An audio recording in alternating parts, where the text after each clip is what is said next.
Moving on over to the Genesis Invitational over at wonderful Riviera in Los Angeles. One of my favorite events that I've had the chance to go to because it's in a really cool location.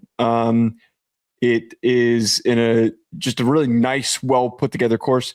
I would like to go to some more golf events this year. U.S. Open's at Shinnecock, so maybe we make that trip this year. Where's Shinnecock?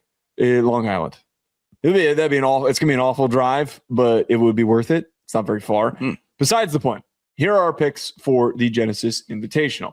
We're each going to deliver 2 guys, top 20 finishes, 1 favorite who's got strong odds, 1 long shot who's got weaker odds, plus 200 or longer. My favorite pick that I'm going to go with Hideki Matsuyama. He is hot right now at minus 125 to be a top 20 finisher. In his recent finishes, Matsuyama is like the perfect guy to grab just to fit into that top 20 bucket because talk about a covering wagon. He's a top 20 finish wagon for just sticking in that range of being a top 20 finisher. Doesn't necessarily end up coming in a position to win, but is always going to be in that upper category of the leaderboard.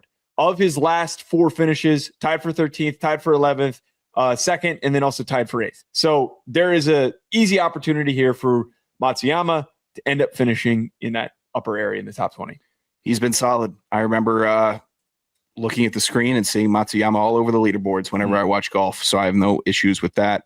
My first pick before that, this was painful because it's like I like watching the sport and then giving, a sport that I played, maybe I was decent at, and then I'd be like, okay, I kind of understand what they're doing. Let me turn on the film for the golf. They drive it straight, Joe. They hit their irons straight. I don't do either of those. They can putt, they can chip, they don't duff shots. I don't know how to judge professional golfers when I'm watching them because they all just hit it straight. All right. So now we're just doing numbers. I don't know. This was frustrating, but whatever. Pick one. Chris Gotterup, plus 130 to finish top 20. He's having himself a bit of a year. In his 4 tournaments competed in 2026, finished first twice, 18th and 37th. 37th being the Pebble Beach Pro-Am. I'm not counting it. These guys are out there messing around, having fun at Pebble Beach, as they should. They're great golfers. They deserve a better life than all of us because of how torturous that game is and that sport is. If you can conquer it, you get to do whatever the hell you want at Pebble Beach. Dick around and place 37th, and my next guy placed even lower. I hope he was drunk. This is my play, though. Chris Gotterup, plus 130. Huge win at the Waste Management. Just play in a normal tournament, finish top 20. I think he can do it. Yeah, I mean, I like that. And you're getting a guy at plus 130 odds. You're right. He has been hot to start the year. Here's the way that I kind of look at it when I bet on golfing. I started to get a lot more into it last year. I like to look at 2 things. Is one, I am not in the realm of going to be able to understand the strokes gained and all the advanced metrics for driving, for chipping, for putting, all those things. I'd love to learn it, and I intend to learn a little bit more about it, but it's a little bit too complex for my own degree. So I try to just pay close attention to who's hot right now and also who has a history of success at specific courses for specific events, because a lot of times certain guys' skill sets fit specific courses. It's why you do hear numbers being brought up for guys that do specific things well. Like if you know that a certain course, the greens are really tough for the Masters, the guys that are good putters, those are the ones you want to pay attention to. If you've got a lot of opportunities for those long ball drivers to just completely rip it, that is where you might look to somebody who's got a lot more driving impact when they play. We're also not going to, by the way, I'm glad that neither of us tried to do the Scott. Like, I'm glad that you didn't just come here and just say Scotty Scheffler, because I would have gotten mad at you. Well, he was also like minus 900 or something to finish top 20. Yeah. So are you saying no creativity to do that? Are you saying I just haven't found my course yet? Is that why I'm so terribly? No, you suck. You suck. So that's a completely different issue. Smoked you all over the course last year. That should never happen. That's not true. Spanked you up and down that You course. And I had very similar. We also were playing one of the worst, god-awful dog track local courses. We got to go to a better course. But no, that's not. I would hate to beat you at a better course. I'd hate to see that. You and I were both playing. I don't like beating the guy that drives. It's not a good feeling. You and I were both playing at the same level. You won some of the rounds. I won some of the rounds. It was about the same level. I played a little bit more golf than you did last year. It wasn't I significantly actually think more. you played way more golf than I did last year. You were No. golfing during the week. You were doing. No, I was going to training. play. I would play like 9 holes on a Friday every so often. Would you pick up clubs between Monday and Thursday? Yeah, I was doing that. My clubs remained untouched until it was time to go. I'm going to disregard my long shot pick that I like. I'm going to take Max Homa plus 240. Homa, for me, the reason why I latched onto him, he has historically done really well. Be a California guy at Riviera. He has finished quite high in a lot of the final leaderboards at Riviera for the Genesis. 2023 finished in second. 2022 he finished in 10th. 2021 he finished in first.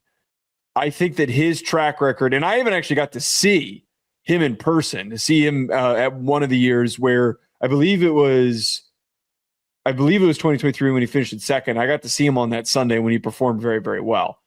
I think that there is enough of a track record for him at this specific course for him to finish top 20 makes perfect sense. Man, we got the full scope of Sports Geek guys. I saw Phil's in here. Phil, if you got a Genesis pick, let us know if you've got one. I don't know if he tracks golf as bring it on, the Beast. Is he going by Phil the Beast? I believe that's his handle. Yeah.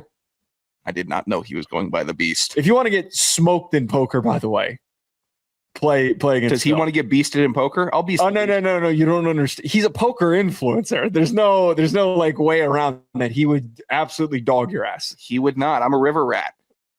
I'd pick him up on the river. I'd pick him up on the river, and he would be distraught. He's going with Scotty.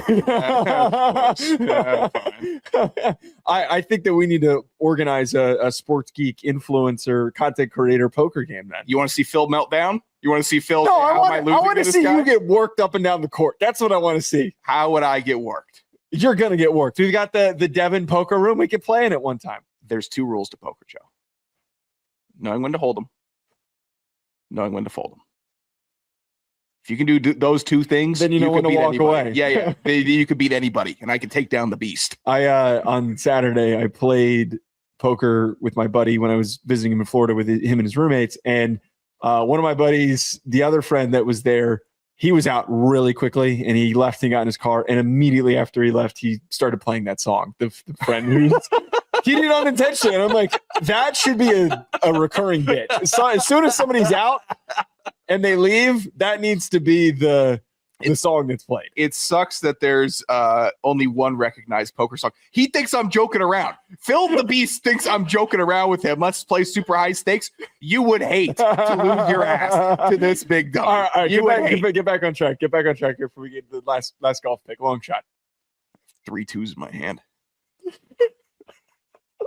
Freak out. My final pick here. Sahith Theegala plus 290 to finish top 20 this year. Doing pretty good. 5 tournaments. He's finished 31st. That doesn't crack it. 8th, 7th, 18th, and 60th. That's 60. Pebble Beach Pro-Am. Do I care about the Pebble Beach Pro-Am? How you finish there? I do not. I hope he was having a good time. Weird. I hope he was high-fiving celebs. He was dicking around, having his little all-star game. Now he's coming back. Theegala with a revenge. I'm excited for him. He's doing okay this year. He's cracked the top 20. Let me see a trend of you cracking top 20 in tournaments that matter. He can do it.